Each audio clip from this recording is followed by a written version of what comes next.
გამარჯობა, მოგესალმებით ყველას. მე ვარ ბექა პატურაშვილი. ეს არის Redline-ი. დიდი მადლობა რომ მიყურებთ პირველ რიგში. მოკლედ, დღეს დილის 6 საათზე ჩვენი დროით ტრამპმა სულტყუილად გვაწებნინა მე და კიდევ ალბათ შემნაირებს ხუებს მისი გამოსვლის live stream-ები, მას ჰქონდა მიმართვა ამერიკელი ხალხისთვის. და მთელი ინტრიგა მდგომარეობდა იმაში, გამოაცხადებდა თუ არა ვენესუელაში სამხედრო ოპერაციის დაწყებას, მაგრამ თავის რამდენიმე წუთიან მიმართვაში არც ერთხელ არ უხსენებია მას ვენესუელა, ბევრ რამეზე ილაპარაკა, ძირითადად იმაზე, რა მაგარი პრეზიდენტია, რომ საუკეთესოა საუკეთესოებს შორის, რომ რა ომი დაასრულა, ხელფასებზე, დაზღვევებზე, მოკლედ, ეკონომიკაზე, ტარიფებზე, რაც მას ძალიან უყვარს, საზღვრებზე და ასე შემდეგ, მაგრამ არ უხსენებია ვენესუელას საერთოდ, არც რუსეთ-უკრაინის ომი უხსენებია მათ შორის. ხო, რაც შეეხება რატომ იყო ამ ხელა ინტერესი, ამას აქვს თავისი მიზეზები, ბოლო პერიოდში დაძაბულობა მოიმატა, ამის ერთ-ერთი საფუძველი იყო ის, რომ ტრამპმა გამოაცხადა ბლოკადის შესახებ, ანუ თქვა, რომ არც ერთი ნავთობტანკერი არ უნდა გამოვიდეს ვენესუელიდან და არ უნდა შევიდეს. ამას თავის მხრივ, ისედაც ცნობილი ამბავია, რომ დიდი ხანია მადუროს ემუქრება, ამბობს, რომ ის დღეები დათვლილია, ცდილობს, რომ გარკვეულწილად ამ სამხედრო ოპერაციის მზადების ფონის შექმნით და თან პოლიტიკური ზეწოლით მას მიაღებინოს გადაწყვეტილება თანამდებობის დატოვების შესახებ, მაგრამ თავის მხრივ არც მადურო არ ტყდება. მათ შორის ამ ბლოკადასთან დაკავშირებით მიღებულ გადაწყვეტილებას მადურომ უპასუხა იმით, რომ საქმეში ჩართო საზღვაო ძალები, თქვა, რომ ნავთობტანკერებს გააცილებენ სამხედრო გემები და აი ამ კადრებს ხედავთ ახლა სწორედ. თქვენ, გარდა ამისა მიმართა მან კოლუმბიის ლიდერს მოუწოდა ერთიანობისკენ, რომ სამხედრო აგრესიის შემთხვევაში დიდმა კოლუმბიამ ერთად გაუწიოს, ასე ვთქვათ, წინააღმდეგობა გარე აგრესორს, აქ იგულისხმა ვენესუელა და კოლუმბია, ძველ ფორმატში, ასე ვთქვათ. და, გარდა ამისა მიმართა ჩინეთს, მიმართა რუსეთს მხარდაჭერისთვის, გაეროსაც აცნობა შესაძლო თქვათ, სამხედრო ოპერაციის შესახებ და ასე შემდეგ, მოკლედ ძალიან დაიძაბა ერთ სიტყვით აქ სურათი, ჯერ არაფერი არ ჩამცხრალა პრინციპში, მიუხედავად იმისა, რომ ტრამპმა ამ ეტაპზე არაფერი არ თქვა ვენესუელასთან დაკავშირებით და უნდა დაველოდოთ აქაც რა მოხდება, ძალიან საინტერესო პროცესები მიდის ამ მხრივ. მაგრამ ამის გარდა ბუნებრივი არის ძალიან ბევრი თემა, რაზეც მათ შორის ამ ეპიზოდში უნდა ვისაუბროთ. პირველ რიგში ეს ეხება რუსეთ-უკრაინის ომს და ეხება ევროკავშირის გადაწყვეტილებას, რომელიც სწორედ დღეს 18 დეკემბერს უნდა იქნას გამოცხადებული. ევროკავშირის ლიდერებმა დღეს უნდა თქვან რაბედიელის რუსეთის გაყინულ ფინანსურ აქტივებს, რომელიც ევროპაშია განთავსებული, საუბარია 210 მილიარდ ევროზე. რამდენიმე დღის წინ უკვე მიღებული იყო გადაწყვეტილება მათი საბოლოოდ გაყინვის შესახებ, თუმცა ამ შემთხვევაში მსჯელობა მიდის იმის შესახებ, მიიღებენ თუ არა ისინი პრინციპულ გადაწყვეტილებას, რომ ეს რესურსები მიმართონ უკრაინის დასახმარებლად, ანუ რამდენიმე ვარიანტი განიხილება, მათ შორის სესხის მიცემა უკრაინისთვის, აი ამ თანხის გამოყენებით, ამ პირდაპირ გადაცემა, ასე ვთქვათ, ტრანშებად უკრაინისთვის ამ თანხების მიწოდება. ეს უკვე მეორე საკითხია, მთავარი არის პირველ რიგში გადაწყვეტილება, რომელიც დღეს უნდა მიიღონ. და აქ მნიშვნელოვანი არის, რომ მათ აჩვენონ პრინციპული პოზიცია, მიუხედავად რუსეთის ეწოლისა, ცხადია ამას რუსეთი ძალიან ეწინააღმდეგება, ამბობენ, რომ ეს არის ეს იქნება ესკალაციის ახალი დონე. ვკითხულობდი სტატიებს, სადაც საუბარი იყო იმაზე, რომ განსაკუთრებით ბელგიელებს, იმ უწყებების წარმომადგენლებს, რომლებიც პასუხისმგებლები არიან აი ამ რესურსების მართვაზე, პირდაპირაც ემუქრებიან, აშანტაჟებენ და ასე შემდეგ, იმისთვის რომ არ მიიღონ მათ ეს გადაწყვეტილება. ამ ამბავს აქვს გარკვეული წინაპირობებიც. ბელგია ბევრს ყოყმანობს, თავის მხრივ ევროკავშირის ლიდერები მათ უქმნიან ერთგვარ გარანტიას, ცდილობენ შეიმუშაონ მექანიზმები იმისთვის, რომ თუ შემდეგ ომში წარმოიშვება დავა, მათ ერთად აიღონ პასუხისმგებლობა ამ თანხების მობილიზების შესახებ და გადააზღვიონ ბელგია, სადაც ყველაზე მეტი 100 მილიარდზე მეტი არის განთავსებული ამ რუსული აქტივების ჯამში. გარდა ამისა, ვიცით ნორვეგიის პოზიცია, მზად არიან ამ თანხის უზრუნველყოფა პოტენციურად დავის წარმოშობის შემთხვევაში მოახდინონ თავისი სუვერენული ფონდიდან, თუმცა ამ ყველაფრის მიუხედავად მაინც გარკვეული კითხვის ნიშნები არსებობს, რა გადაწყვეტილება იქნება მიღებული. პრინციპში ლოგიკას თუ გავყვებით, აქ ყველაფერი ძალიან ნათელია. აგრესორმა უნდა გადაიხადოს იმისთვის, რასაც აკეთებს. უკრაინაში უკვე თითქმის 4 წელია და ეს ზარალი, რაც მიადგა უკრაინას რუსეთის ამ დამანგრეველი ომის შედეგად, გაცილებით მეტი არის, ვიდრე მაგალითად ეს 210 მილიარდი ევრო. მაგრამ რუსეთს ჯერ კიდევ აქვს ბერკეტები ზეწოლის და ამ შემთხვევაში სწორედ ამაზე საუბარი, რომ ევროკავშირში უნდა იყოს ერთიანი პრინციპული პოზიცია, მათ საბოლოოდ უნდა აჩვენონ ის, რომ შეუძლიათ წინააღმდეგობის გაწევა და შეუძლიათ თავისი სიტყვის ერთგულები დარჩნენ ამ შემთხვევაში, რასაც ხშირად იმეორებენ, რომ ისინი ბოლომდე დგანან უკრაინის გვერდით. უკრაინას სწორედ ახლა ჭირდება ფინანსური რესურსები აი ამ ყველაზე კრიზისულ მომენტში, როდესაც მათ უჭირთ პრინციპში ფრონტის ხაზზეც, უჭირთ ეკონომიკის თვალსაზრისით, უჭირთ მძიმე ზამთრის გადაგორება იმ ფონზე, რომ ყოველდღიურად რუსეთი ახორციელებს შეტევებს მათ ენერგოობიექტებზე და ასე და ასე შემდეგ. ბევრი მიზეზის გამო უკრაინას ახლა ყველაზე მეტად ჭირდება აი ამ ტიპის გადაწყვეტილების მიღება. ასევე გეტყვით ორიოდე სიტყვით გარკვეული პროცედურული საკითხის შესახებ, მოკლედ ამას არ ჭირდება ყველა წევრი სახელმწიფოს თანხმობა, ანუ პირობითად ორბანმა რომ მოინდომოს ამ გადაწყვეტილებას ვერ დაბლოკავს, იქიდან გამომდინარე, რომ უკვე გაყინული რუსული აქტივების განკარგვის გადაწყვეტილებას ყოფნის ეგრეთ წოდებული კვალიფიციური უმრავლესობას, ანუ დაახლოებით 60%-ზე მეტი წევრი სახელმწიფოების ლიდერების არის საკმარისი იმისთვის, რომ მათ თუ ისინი მხარს დაუჭერენ გადაწყვეტილება შევაძალაში. ნახოთ მოკლედ რა მოხდება, სულ რამდენიმე საათში დღის ბოლომდე გვეცოდინება ევროკავშირის ლიდერების გადაწყვეტილება, მოახერხებენ თუ არა ისინი ისტორიული ნაბიჯის გადადგმას და უპასუხებენ თუ არა ადეკვატური ნაბიჯით რუსეთის აგრესიას აი ამ აქტივების უკრაინისთვის გადაცემით. მანამდე გთავაზობთ, რომ ჩავხედოთ ფრონტის ხაზზე არსებულ სურათს, ვნახოთ რა შეიცვალა ბოლო 3 დღის განმავლობაში, სად რომელ სექტორში რა ტენდენცია გვაქვს და ასევე ვნახავთ კადრებს უშუალოდ საბრძოლო მოქმედებების რუსეთის შეტევები, მათზე რეაგირება უკრაინელების მხრიდან და ასევე ოპერაციების სიღრმეში, როგორც უკრაინის ოკუპირებულ ტერიტორიებზე, ასევე უშუალოდ რუსეთის ტერიტორიაზე, უკრაინის საზღვრიდან მოშორებით, სადაც უკრაინელები ძალიან ეფექტურად და მტკივნეულად წერტილოვან დარტყმებს აყენებენ რუსეთის სტრატეგიულ ობიექტებს, როგორც სამხედრო, ასევე ეკონომიკურ ობიექტებს, როგორც ხმელეთზე, ასევე ზღვაზე.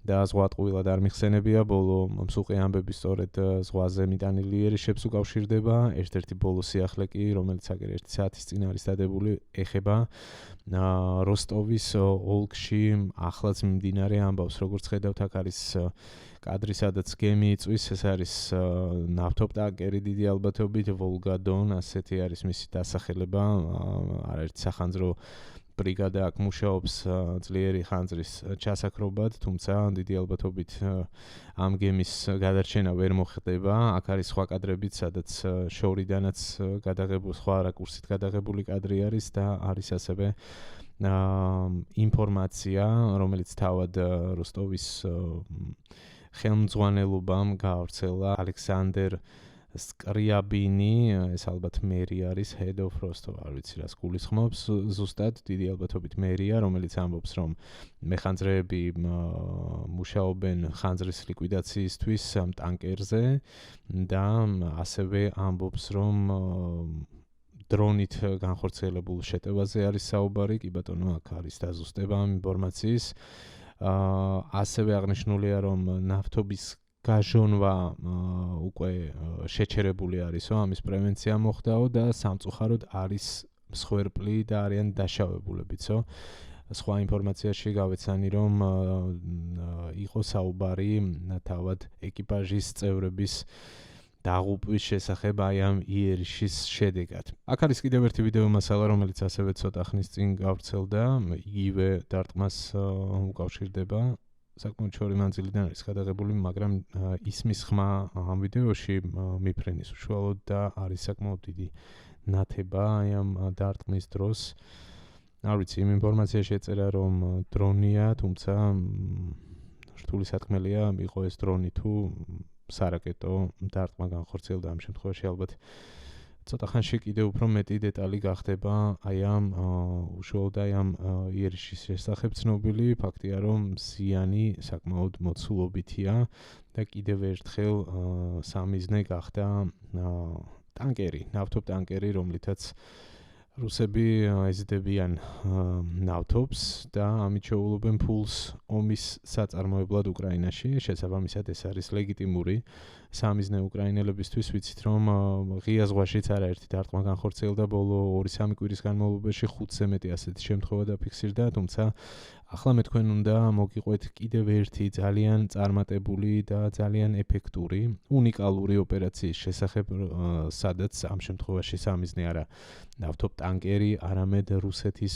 ფლოტის ერთ-ერთი სიამაყე, მათი წყალქვეშა ნავი იყო. ეს არის 3 დღის წინ მომხდარი ამბავი, ცოტა არ იყოს დაძველდა, მაგრამ მოსახოლად და ყურადღების გასამახვილებლად ნამდვილად ღირს. თუ ვინმეს ეს კადრები ჯერ არ გინახავთ, დამიჯერეთ, რომ საინტერესო სანახაობა გეულდებათ. ეს არის უშუალო დაფეთქების მომენტი, რაც ესე cover-ზე არის გამოტანილი. ეს არის უკრაინის სამხედრო დაზვერვის მიერ ჩატარებული ოპერაცია და ნახოთ მასალა.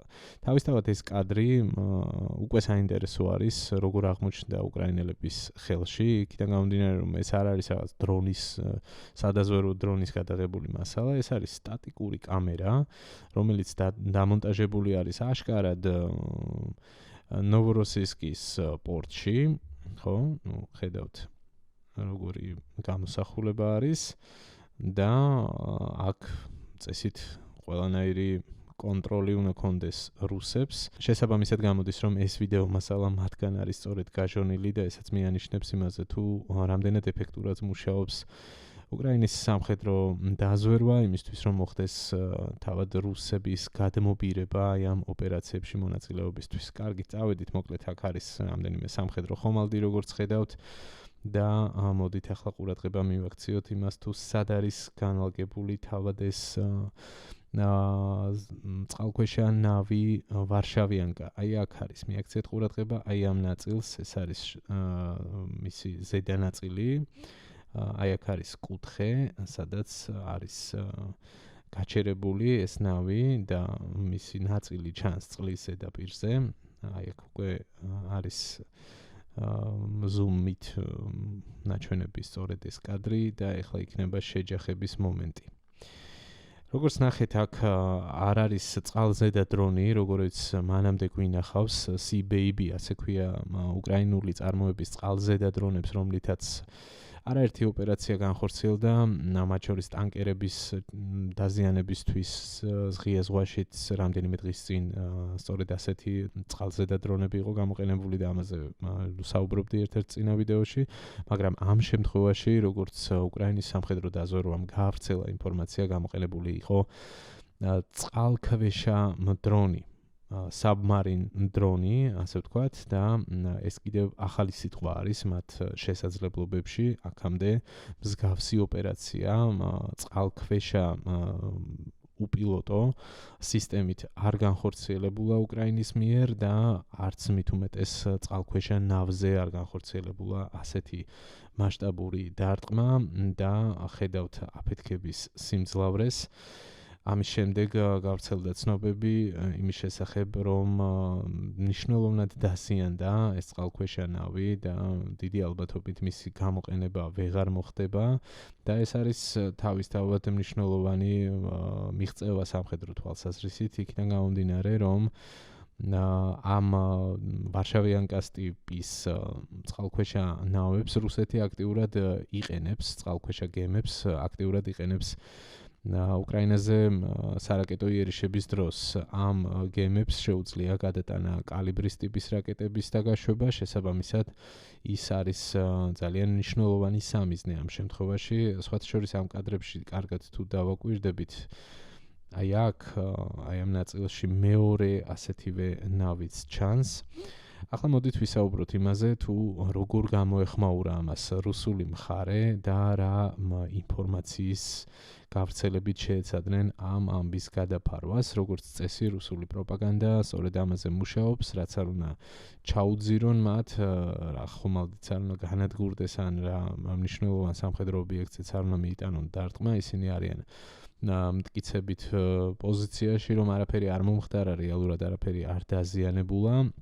და ახლა გაჩვენებთ ვიდეოს, სადაც გამოიყვანეს ერთ-ერთი სამხედრო მაღალჩინოსანი ამ პორტში და ლაპარაკეს, რომ ნავი კარგად არის და მასზე მიტანილი იერიში მიზანსაცდა, ასე ვთქვათ. აი ამ მასალაზე არის საუბარი, როგორც ხედავთ, აქ დააყენეს სპიკერი, გამოაწყვეს და ასევე არის ნაჩვენები აქ საინტერესო კადრები, რომელსაც ცალკე განვიხილავ, ჯერ მოვისმინოთ ეს განცხადება. Информация, распространенная спецслужбами Украины о якобы уничтожении в бухте Новороссийской военно-морской базы Черноморского флота одной из российских подводных лодок не соответствует действительности.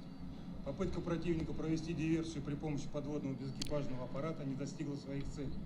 Ни один корабль или подводная лодка Черноморского флота, дислоцированные в бухте Новороссийской военно-морской базы, а также их экипажи в результате диверсии не получили повреждений. მოკლედ მიზანს აცდაო და ყველაფერი რიგზეაო, მოკლედ შინაარსი ეს არის ამ განცხადების. ახლა მინდა რომ დააკვირდეთ კადრებს, რაც გაავრცელეს. როგორც ნახეთ, აქ გვაქვს ჩვენები მხოლოდ ერთი რაკურსით გადაღებული კადრი, სადაც ჩანს ამ წყალქვეშა ნავის ის ნაწილი, რომელიც არ დაზიანებულა, ლოგიკურია, ხო? ანუ სხვა მიმართულებიდან მოხდა მას. დაზიანება იყო იმ განლაგების ადგილის მიხედვით, რაც გაკეთდა ანალიზი წყალქვეშა ნავის უკანა ნაწილში, აქეთ, ანუ აი ამ მხარეს. და ჩვენ გვაქვს აქ ნაჩვენები მეორე მხარე, სადაც, ფაქტია, რომ ზედაპირული დაზიანება საერთოდ არ ჩანს, მაგრამ აქ ერთი დეტალი გამორჩათ, აქ, როდესაც გეგმავდნენ ამ პროპაგანდისტული ვიდეოს გადაღებას, რომ აქ ჩანს ეს წყალქვეშა ნავი, რომ მიბმული არის ძალიან დიდი ჯაჭვებით აქ მინიმუმ იმისთვის, რომ მეჩვენებინათ რეალური სურათი, აუცილებლად უნდა გადაღებული ყოფილიყო კადრების სხვა რაკურსითაც, მაგრამ ეს შეგნებულად არ გააკეთეს, ცხადია, სწორედ ასე პრიმიტიულად მუშაობს პროპაგანდა იმისთვის, რომ ფაქტების არასრულად ჩვენება ან დამახინჯება მოხდეს და აი ამ შემთხვევასთან გვაქვს ამ შემთხვევაშიც საქმე. აი ესე მარტივად გადაწყვიტეს ყველაფერი, რა ვიცი, თუ ყველაფერი რიგზეა, პრინციპში არაფერი არ უშლიდათ ხელს, რომ ამოეკოქათ ეს წყალქვეშა ნავი და ნახავდით რეალურად, რომ მოძრაობს და ყველაფერი რიგზეა და მიზანს აცდა, მაგრამ რა ვიცი, რა უნდა ითქვას, ეს კადრები თავად ამბობს ყველაფერს, რაც ვნახეთ. ხო, აქ რუკაზე გადმოვალ ცოტა ხანში, მაგრამ მანამდე კიდევ რამდენიმე ამბის ჩვენება მინდა თქვენთვის, რადგან პროპაგანდას და ამბების გადაფარვის მცდელობას შევეხეთ, აუცილებლად უნდა ვახსენო აი ეს კონკრეტული ისტორია, რომელიც ეხება ქალაქ კუპიანსკს. როგორც ცნობილია, აქ უკრაინამ განახორციელა ეფექტური კონტრშეტევა, გაათავისუფლეს თითქმის სრულად კუპიანსკის შემოგარენი და ალყაში მოაქციეს რუსული დანაყოფები კუპიანსკის ცენტრალურ ნაწილში. აქ ჩასული იყო ძალიან ახლოს ზელენსკი, ვიდეო ჩაწერა გაავრცელა, რომელიც მთელმა მსოფლიომ ნახა და ამაზე აღარ შევჩერდები და რა გააკეთეს ამის საპასუხოდ. მოკლედ, აი აქ, როგორც ხედავთ, ამ საინფორმაციო მონიშნით საუბარია იმაზე, რომ დაახლოებით 20 კილომეტრის მოშორებით აი კუპიანსკის ცენტრიდან ჩავიდა ერთ-ერთი სამხედრო პროპაგანდისტი, აი აქ ჩაწერა ესეთი ვიდეო, სადაც საუბრობს იმაზე, რომ კუპიანსკი არის რუსების კონტროლის ქვეშ და თითქოს აქ უკრაინელების კონტრშეტევა არის ცრუ ინფორმაცია. პრინციპში ამას ვეიმეორებდა დღეს უпроსტად გუშინ პუტინიც ერთ-ერთ თავის ბოლო გამოსვლაში, რომ კუპიანსკი კვლავ ჯიუტად ართმობენ ამ პოზიციას, რომ კუპიანსკი მათი კონტროლის ქვეშ არის. რა ვქნათ, რუსები არ აღიარებენ არანაირ შედეგს და ამბობენ, რომ მათი სამხედრო ოპერაცია გეგმის მიხედვით მიდის. რუსებს აქვთ რეალურად წინსვლა ფრონტის სხვადასხვა სექტორებში და ამას რუკის თანხლებით სულ მალე გაჩვენებთ, მაგრამ ეს ყველაფერი ძალიან შორს არის და საუბარი ზედმეტია სტრატეგიული ამოცანების მიღწევაზე, რომელიც არის დასახული ამ ეგრეთ წოდებული სამხედრო ოპერაციის ფარგლებში და რაზეც ხმამაღლა გაყვირის რუსული პროპაგანდა ერთის მხრივ და პუტინიდან დაწყებული ყველა მაღალჩინოსანი, იქნება ეს თავდაცვის მინისტრი თუ გენშტაბის ხელმძღვანელობა, გამუდმებით იმეორებს, რომ აი ისინი რაღაც სასწაულებს აკეთებენ. არ არის ესე და ეს მცირედი წინსვლა მათ ძალიან ძვირი უჯდებათ, დიდად არ აღელვებთ მათ ცოცხალიდან ძალის დანაკარგები ეს ფაქტია და ბევრჯერ გამოჩნდა, დამტკიცდა, მაგრამ მაინც ეს ტაქტიკა უცვლელი რჩება, ისინი ცდილობენ ჯიუტად რომ ეს ეგრეთ წოდებული სახურცე შტურმები მიიტანონ ფრონტის სხვადასხვა პოზიციებზე. ერთ-ერთი მათგანი სამსახველი კადრები უნდა გაჩვენოთ სწორედ ახლა ეს მასალა 2 დღის წინ არის გადაღებული დობროპილიას მიმართულებაზე დონეცკის ოლქში. ჩაიტვირთება იმედია, ეგ არის. მოკლედ, აქ ძალიან უცნაური ამბავი ხდება, ეხლა მიხვდებით რაზე ვსაუბრობ, როდესაც გამოჩნდება კადრი. მოცემულობა არის ესეთი, რომ კოლონა მოძრაობდა ამ გზაზე და მე რაღაც მომენტში როგორც ჩანს გაჩერდნენ ისინი, აი აქ ხედავთ რომ რამდენიმე დრონი მიდის. აი ეს კოლონა დიდი ალბათობით კვადროები არის. რატომღაც დადგა, რაც ფაქტია რომ მათთვის საბედისწერო შეცდომა აღმოჩნდა, არ ვიცი რატომ გაჩერდნენ. რატომ შეწყვიტეს მოძრაობა, თუმცა ჰაერში რადგან იყო დრონი და ამას იღებდა უკვე გასაგებია რაც მოხდებოდა აქ. აქ მხოლოდ ერთი დრონი არ იქნებოდა, ცოტა ხანში უკვე ხედავთ ამის ეფექტს. დაიწყო მასირებული შეტევა FPV დრონების და ასევე артиლერიის გამოყენებით და მოკლედ ეს კოლონა თავის ცოცხალი ძალით და ტექნიკით სრულად იქნა განადგურებული. და ეს ცხადად ჩანს ამ კადრებში, რომელსაც თვალს ადევნებთ. ხედავთ артиლერიის მუშაობას FPV დრონების თანხლებით კომბინირებული შეტევით. ჩაახშეს აი ეს მცდელობა გარღვევის დობროპილიას მიმართულებით. კიდევ ერთი დაახლოებით იგივე ამბავი, ეს უკვე არის ნოვოპავლივკა, სადაც ასევე კოლონა გადაადგილდებოდა, აი ამას ადევნებთ ახლა სწორედ თვალს, ცუდი ამინდი, ნისლი, ალბათ გადაწყვიტეს რომ ეს კარგი მომენტი იყო შეტევის წამოსაწყებად, თუმცა არ გაუმართლათ, ისინი დაფიქსირდნენ და საკმაოდ ცუდად დაასრულეს. აი აქ ხედავთ რომ რამდენიმე ჯავშან ტრანსპორტიორი გადაადგილდება, შესაძლოა ტანკიც, რთული ამის თქმა ამ კადრების მიხედვით და შემდეგ ვნახოთ რა მოხდება. ეს არის პირველი დარტყმა, როგორც ხედავთ და ამას კიდევ არაერთი მოყვება. აქაც საინტერესო ამბავი მოხდა იმ გაგებით, რომ აი ესეთი დარტყმების შემდეგ უკვე ჩამოქვეითდნენ სამხედროები და თავი შეაფარეს ერთ-ერთ დანგრეულ შენობის ნარჩენებს, ასე ვთქვათ, რაღაც კედლებს. აი ამ ცოტა ხანში იქნება, ხო, აი აქ დარტყმები გრძელდება, როგორც ხედავთ.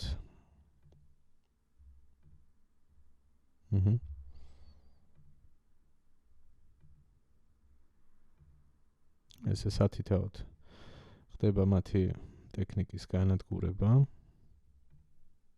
ხო, აი აქ რაღაც მომენტში უკვე ჩნდებიან ქვეითად მოსერულ სამხედროები, რომლებიც გადმოვიდნენ ამ ჯავშან ტექნიკიდან, შემდეგ რაღაცნაირად თავი მოიყარეს ერთად და ერთი მიმართულებით მიდიან. შემდეგ უკვე მათ თავი მოიყარეს რაღაც შენობის ნანგრევებთან, როგორც თქვი. არ ვიცი რატომ გადაწყვიტეს რომ ერთად თავმოყრა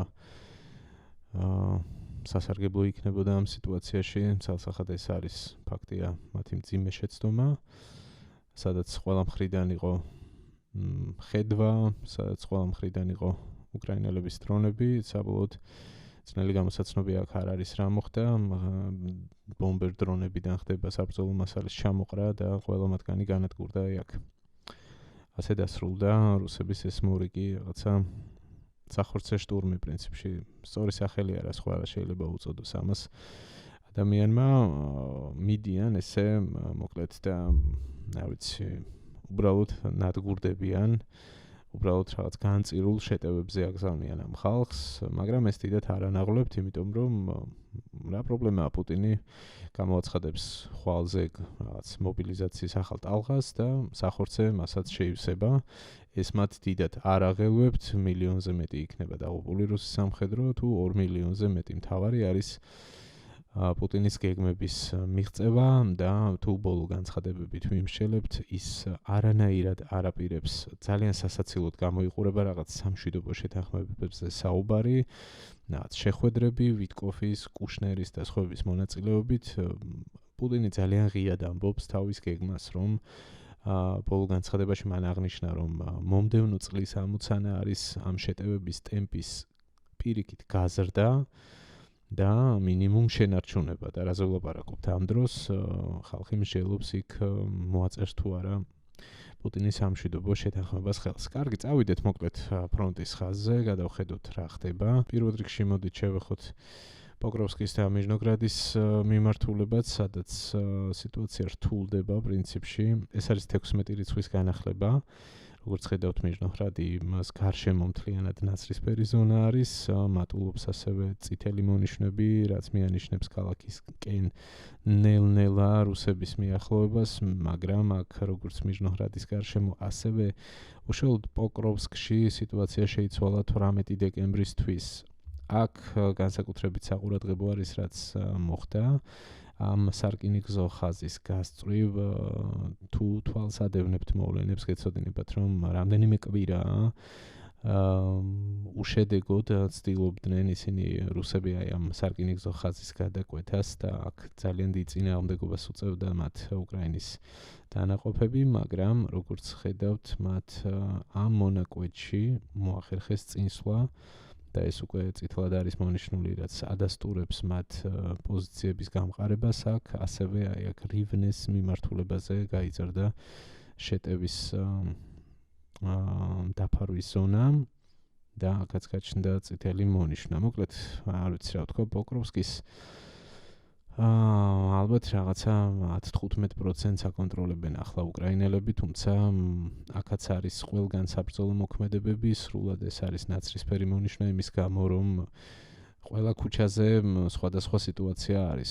ზოგან არიან შეჟონილი რუსი სამხედროები, ზოგან გამაგრებული არიან უკრაინელები, მოკლედ ჯერჯერობით აქ ბრძოლა გრძელდება, მაგრამ ფაქტია, რომ პოკროვსკის დიდი ნაწილი ამ დროისთვის არის უკვე დაკარგული. საკითხავი ახლა არის რა ბედიელის მირნოჰრადს გაგრძელდება აქ წინააღმდეგობა თუ მოხდება ეტაპობრივად აქედან უკრაინელი სამხედროების გამოყვანა როგორმე და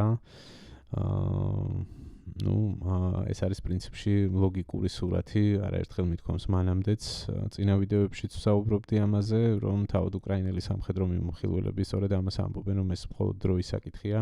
დიდი ალბათობით მიჟნოჰრადიდანაც და პოკროვსკიდანაც მოხდება საბოლოოდ გამოყვანა და აქ დამატებით პრევენციისთვის სხვა პოზიციებზე განლაგება უკრაინელების იმისთვის, რომ შეიზღუდოს შემდგომი წინსვლა, დიდი ალბათობით დობროპილია იქნება კვლავ რუსების სამიზნე ამ შემთხვევაში, შემდგომ პერსპექტივაში, თუმცა ახლა ამ პროცესს აქვს დიდი პოლიტიკური დატვირთვა, ესაც არის აღსანიშნავი და ამასაც აქვს თავისი მნიშვნელობა ამ ინტენსიური პოლიტიკური მოლაპარაკებების თუ პროცესების ფონზე უკრაინისთვის მნიშვნელოვანი არის, რომ მაქსიმალურად შეაკავოს რუსების შეტევების ტემპი, განსაკუთრებით დონეცკის ოლქში. გავყვეთ მოდი დონეცკის ფრონტის ხაზს, აქ რა შეიცვალა ბოლო პერიოდის განმავლობაში.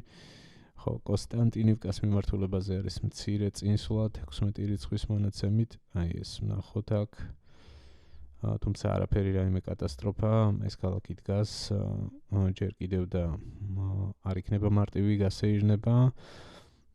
სივერსკის მიმართულებაზე აქვთ ასევე რუსებს წინსვლა. აი ასე შეიცვალა აქ სურათი, ეს პატარა დასახლება თითქმის უკვე სრულად არის რუსების კონტროლის ქვეშ, ძალიან მცირე ნაწილი რჩება ისიც ნაცრისფერ ზონაში და დიდი ალბათობით მალევე გაწითლდება. აქ ასევე 18 რიცხვისთვის სივერსკის სამხრეთით კიდევ ერთ დასახლებას მიუახლოვდნენ, როგორც ხედავთ რუსები, მაგრამ ეს არის პატარა დასახლებები, არაფერი განსაკუთრებული, ცხადიანების მიერი დანაკარგია, მაგრამ აქ ყველაფერი ჯერ რუსებს წინ აქვთ იქიდან გამომდინარე, რომ აი ამ მანევრების მთელი ამოცანა ის არის, რომ მათ როგორმე მიაღწიონ სლავიანსკს, ლიმანს, კრამატორსკს, კონსტანტინივკას, მაგრამ ეს ჯერ ძალიან შორს არის, ეს არის ერთ-ერთი ყველაზე მეტად გამაგრებული თავდაცვითი ხაზი უკრაინისთვის, აღმოსავლეთ უკრაინისთვის და არა მხოლოდ და სწორედ ამიტომ, რომ აქ ძალიან დიდი დანაკარგები ექნებათ ლოგიკურად რუსებს, ამიტომ მithხოვს პუტინი უბრძოლველად მის გადაცემას, ცდილობს რაღაც პოლიტიკური წნეხი გამოიყენოს და მანიპულაციას სწორედ ამიტომ მიმართავს, რომ მათ ძალიან კარგად იციან და პირველ რიგში რაც არ უნდა პროპაგანდისტული გზავნილებით გააბრუონ თავისი აუდიტორია პირველ რიგში რუსეთის გენშტაბში ძალიან კარგად მოეხსენებათ, რომ სადაც წელიწად ნახევარზე მეტი გაცილებით პატარა ქალაქის პოკროვსკის აღებას შეალიეს, უამრავი შეახოცეს აქ სამხედრო და ჯერ კიდევ ბოლომდე არ აუღიათ. გაცილებით დიდი ბრძოლების გადატანა მოუწევთ მათ იმისთვის, რომ აი ეს მთელი დარჩენილი ნაწილი დონეცკის ოლქის ხელში ჩაიგდონ. წარმოუდგენლად რთული ამოცანა არის სლავიანსკის, კრამატორსკის და კოსტანტინივკას და მთელი ამ აგლომერაციის ხელში ჩაგდება რუსებისთვის და ეს ძალიან კარგად მოიხსენებათ მათ. ასევე მეორეს მხრივ ძალიან ლოგიკურია ის, რომ უკრაინა უარს ამბობს ამ ტიპის შეთანხმებაზე, არავითარ შემთხვევაში ისინი არ გამოიყვანენ აქედან საკუთარ სამხედრო დანაყოფებს და არავითარ შემთხვევაში უბრძოლველად არ დათმობენ დონეცკის ოლქს. ზაპოროჟიეს მიმართულებაზე გადავიდეთ ბოლოს. აქ ყველაზე ცხელი ზონა, ასე ვთქვათ, არის ახლა ჰულაე-პოლე, აი ეს პატარა ქალაქი, რომელსაც უტევენ უკვე არაერთი მიმართულებით, როგორც ხედავთ, გასუფთავდება ახლა გამოსახულება და უკეთესად ნახავთ. გადავიდეთ უკან, მოკლედ აქ ცვლილებები გვაქვს ბოლო დღეების განმავლობაში. 14 რიცხვის შემდეგ აქ გაჩნდა ეს ახალი შეტევის მიმართულება, როგორც ხედავთ, სამხრეთიდან და ასევე წითელი მონიშნა გაიზარდა ჰულაე-პოლეს ჩრდილოეთით და ჩრდილო-აღმოსავლეთით. კიდევ ერთხელ ნახოთ ეს ცვლილება. ხო, აქაც პრინციპში უნდა ითქვას, რომ უკრაინელების თავდაცვა ამ მიმართულებაზე ფაქტობრივად ჩავარდა. ძალიან დიდი გაქცევა ჰქონდათ აი ამ ზონაში, აი მინდვრები და პატარა სოფლებია კი ბატონო და ეს ჰულაე-პოლეც არ არის დიდი ქალაქი, მაგრამ გასაგებია, უკრაინის სამხედრო რესურსები არის ლიმიტირებული, რუსებისგან განსხვავებით. მათ უკრაინელებს უწევთ კონცენტრირება ყველაზე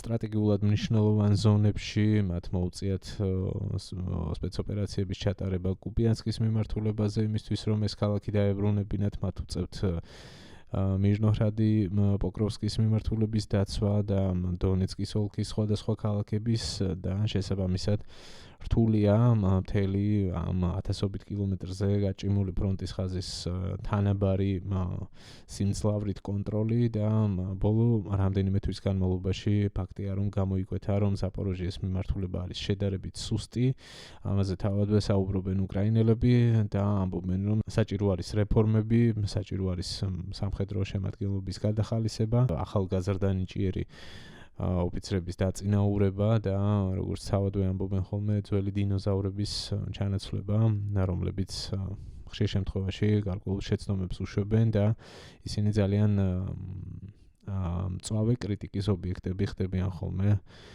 უკრაინული საზოგადოებისგან, უკრაინელი ჟურნალისტებისგან, სამხედრო მიმოხილველებისგან და თავად სამხედროებისგან, რომლებიც ფრონტიდან აგზავნიან ინფორმაციას და აწვდიან საზოგადოებას ცნობებს რეალური სიტუაციის შესახებ. მოკლედ რომ შევაჯამოთ, ფრონტზე სიტუაცია არის რთული, თუმცა არა ისეთი კატასტროფული, როგორც ამას პუტინი, გერასიმოვი, პუტინის თავდაცვის მინისტრი და რუსული პროპაგანდა, პრორუსული პროპაგანდა თუნდაც საქართველოში ხატავს.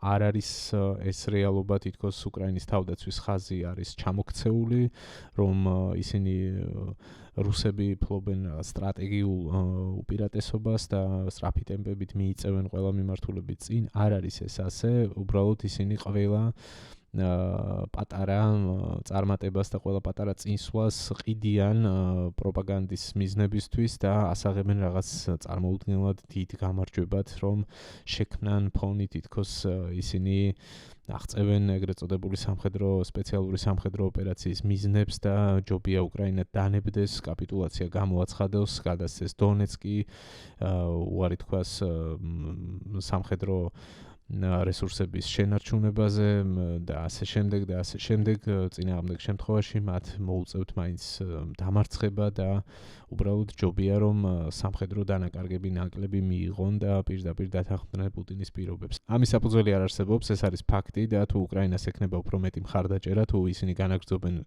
ქვეყნის შიგნით რეფორმებს, როგორც სამხედრო, ასევე სხვა მიმართულებებით, უფრო ეფექტურად შეძლებენ წინააღმდეგობის გაწევას რუსული აგრესიის უშუალოდ ფრონტის ხაზზე და ასევე მის მიღმა ეფექტურად შეძლებენ დარტყმების მიტანას რუსეთის სტრატეგიულ ობიექტებზე, ეკონომიკურ თუ სამხედრო ობიექტებზე, რასაც ყოველდღიურად ვადევნებთ ისედაც თვალს და უკრაინელები ამტკიცებენ, რომ მათ ამის შესაძლებლობები გააჩნიათ.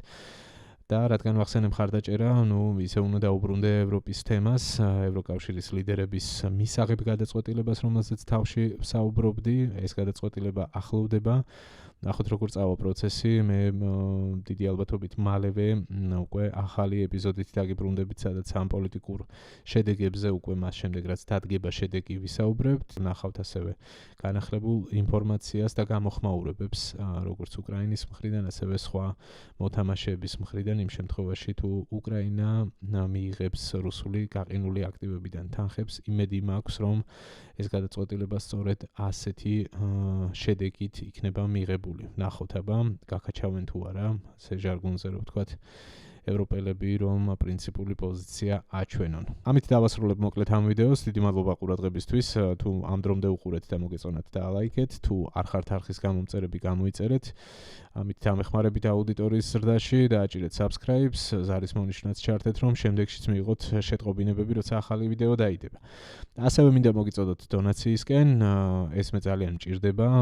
არ მყავს მე სპონსორები და ფინანსებლები, კომპანიები და ამ შემდეგ, სადაც პოლიტიკაზე და რუსეთის კრიტიკაზე საუბარი ყველა ცხვირის ჩაყოფას ერიდება მოგეხსენებათ, გასაგებია ალბათ თქვენთვის ეს მიზეზი, ამიტომ ერთადერთი გზა არის დონაცია, იმისთვის რომ თავად ჩემი მაყურებელი გახდეს ჩემი დამფინანსებელი, ამისთვის არის რეკვიზიტები მოცემული ვიდეოს აღწერაში, არის PayPal-ის ლინკი, არის ანგარიშის ნომერიც და არის ასევე Patreon-ის ლინკი, რაზეც ვამყარებ იმედებს, რომ მოსახერხებელი იქნება თქვენთვის სურვილი შემთხვევაში, შეგიძლიათ მარტივად გადახვიდეთ ამ ლინკზე, აირჩიოთ თქვენთვის მისაღები თანხა და მინიმუმ $5 მაგალითად გახდეთ ჩემი სპონსორები, ეს იქნება ძალიან დიდი ნაბიჯი.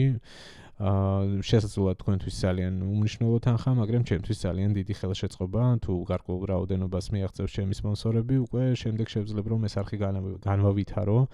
მაქვს გარკვეული გეგმები, მინდა რომ სტუდიასაც გავცდე და სხვა ტიპის კონტენტიც შევქმნა, თუ იქნება ასეთი შესაძლებლობა სამომავლოდ და ეს ყველაფერი თქვენ აქტივობაზე იქნება ცხადია დამოკიდებული და რაც მნიშვნელოვანია, თუნდაც აი ამ ფორმატში მინდა რომ უფრო ინტენსიური გავხადო ეს არხი, უფრო ხშირად დავდო ვიდეოები და ამ ყველაფერში ცხადია ჭირდება დრო და მუშაობა. ხო, მოკლედ, ბევრი ახსნა არ ჭირდება, მე მგონი გასაგები არის ყველაფერი. დიდი მადლობა მოკლედ, ვინც უკვე ხართ ჩართული დონაციაში. ძალიან ვაფასებ თქვენს თანადგომას და ძალიან ვაფასებ ყველა გამომწერს, რომელიც მუდმივად ჩართულია, აქტიურობს, კომენტარებს წერს, ალაიქებს ვიდეოს და ასე ვთქვათ, უკვე შემდგარი აუდიტორია ჩემი არხის, ასე ვთქვათ. ძალიან მაგარები ხართ, მგონია რომ განსაკუთრებული ხალხია ამ არხის გამომწერი, ვისაც აღელვებს უკრაინის ბედი, ვისაც აღელვებს შესაბამისად საქართველოს ბედი და ვისაც არ სურს ის რომ რუსეთის გავლენა გაფართოვდეს აქ და მართლაც უკანაესოდ ვიქცეთ, ხო. კარგით, დაგემშვიდობებით, ნახვამდის და ელოდეთ შემდეგ ვიდეოს.